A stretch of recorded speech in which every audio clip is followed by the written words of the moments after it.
Alors salut, bienvenue pour cette nouvelle vidéo. Nous sommes le dimanche 5 février.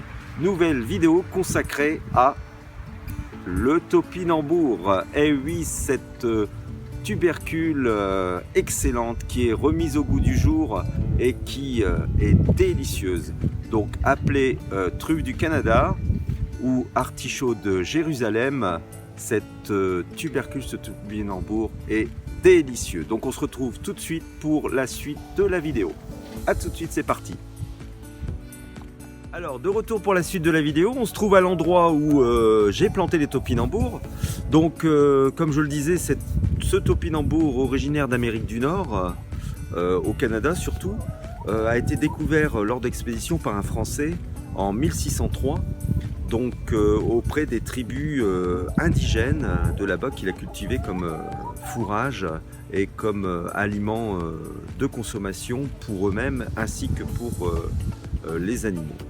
Donc ça se présente comment? On a les topinambours qui mesurent entre 2,50 m et 3 m, hein. C'est assez grand comme plante.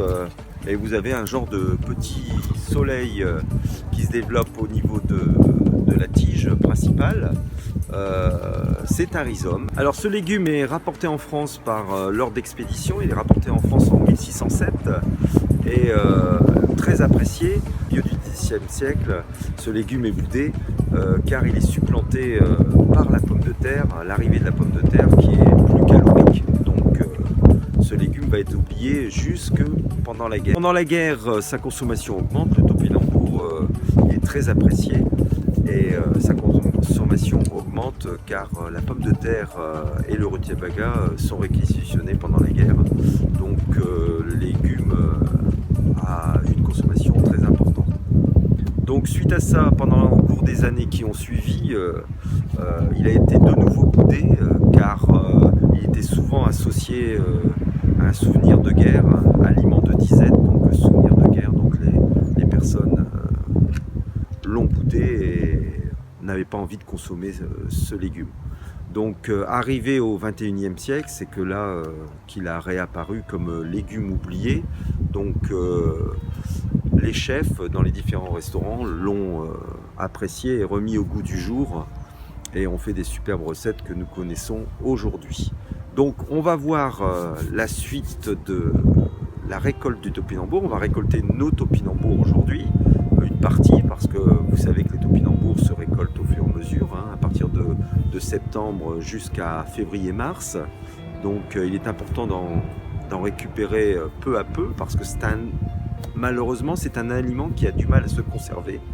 Donc il ramollit assez rapidement au bout de quelques jours, sauf si on le stocke dans une pièce bien aérée et au frais, mais malgré tout ça bouge beaucoup. Donc on va voir tout de suite comment on récolte le topinambour et quelques explications sur celui-ci.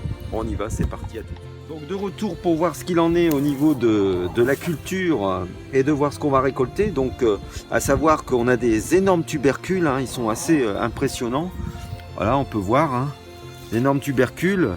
Alors au niveau de la plantation, on peut les planter tous les 10 cm avec un espacement de 60 cm. Alors je vous conseille, si vous changez d'endroit, surtout de ne pas oublier ne serait-ce qu'un petit fragment parce que ça repousse énormément. Le moindre petit fragment fait que ça prolifère dans votre jardin, c'est impressionnant. Donc moi je les mets là le long du grillage, donc il reste toujours au même endroit. Sachez que vous pouvez acheter les topinambours directement en magasin, au supermarché. Moi je plante directement ce genre de tubercules, c'est pas la peine d'aller dans des sociétés spécialisées et autres, juste le tubercule qui se trouve à l'achat en supermarché pour manger habituellement fait l'affaire au niveau du jardin. Donc on va voir ce qu'il y a au niveau de la terre. Donc on peut voir que on a des beaux tubercules, voilà.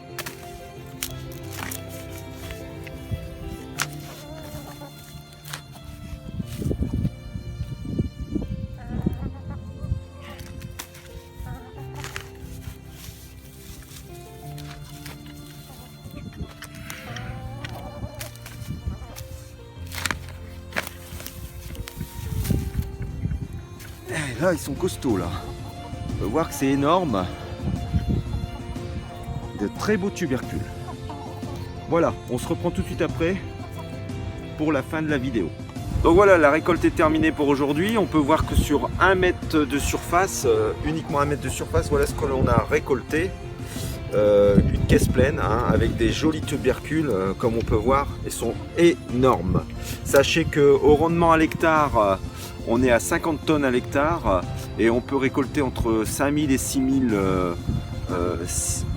litres d'alcool. On peut fabriquer 6000 litres d'alcool parce que c'est aussi un légume qui sert à la fabrication d'alcool. Pendant la guerre, il y avait également beaucoup de production d'alcool comme le schnapps et autres étaient faits également pendant la guerre. Donc un beau rendement, un très beau rendement.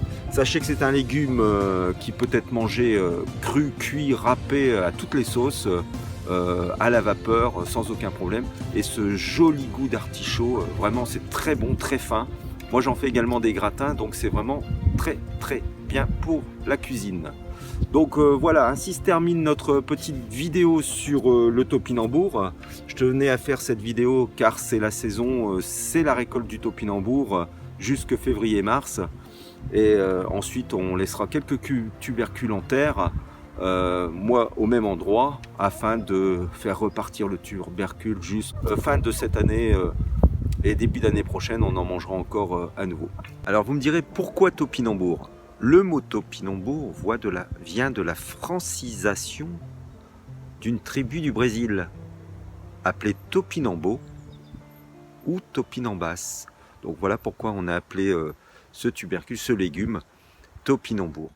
Alors sachez que le topinambour, l'aliment qui est cultivé, le rhizome qui est cultivé, généralement celui qui sert pour l'alimentation ne donne pas ces jolies fleurs jaunes.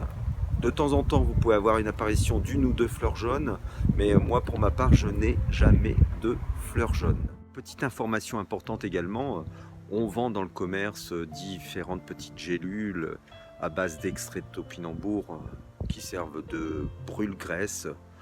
Franchement, aucun intérêt. Aucun intérêt, jamais ça a été prouvé que ça brûlait effectivement des graisses. Également très important, les tuteurs de nos plantes topinambour, les cannes des fois sont beaucoup plus importantes et elles peuvent servir de tuteurs aussi bien pour les tomates ou d'autres ouvrages sans aucun problème. Quoi dire de plus sur le topinambour? C'est que c'est un aliment excellent à découvrir, je vous le conseille. Sa couleur rose est magnifique. Alors c'est un aliment pauvre en calories, certaines personnes des fois l'utilisent pour faire un régime basse calorie, donc c'est intéressant. Les Amérindiens utilisaient les tiges également à l'intérieur des tiges comme du chewing-gum, donc c'est sympa aussi de le savoir. Voilà. Alors bien évidemment les Amérindiens ou les indigènes utilisaient les feuilles pour faire du tabac, les tiges pour faire du papier et également et les fleurs pour de la teinture. Grâce à son rendement très important, on pouvait faire également du méthane si on le souhaitait. Il faut savoir que c'est un légume qui occasionne malheureusement, vous allez en rire, mais des flatulences. Et oui, ce légume pouvait être appelé également pétain pendant la guerre. Donc, je n'arrive pas à me concentrer car pendant la guerre, pendant la... Bon, j'ai enfin terminé la vidéo seul parce que mon fils n'en pouvait plus.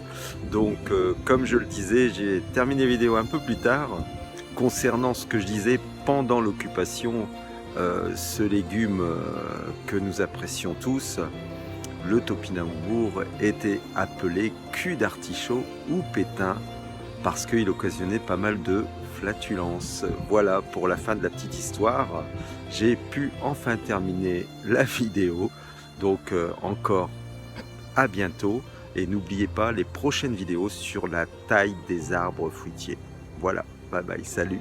Et on termine par le topinambour. Donc j'espère que cette vidéo vous a plu. J'aurais pu la faire un peu plus longue avec un peu plus d'explications, mais je pense que ça suffit. Donc je vous souhaite une bonne journée, un bon dimanche, une bonne semaine et à bientôt. Bye bye, salut.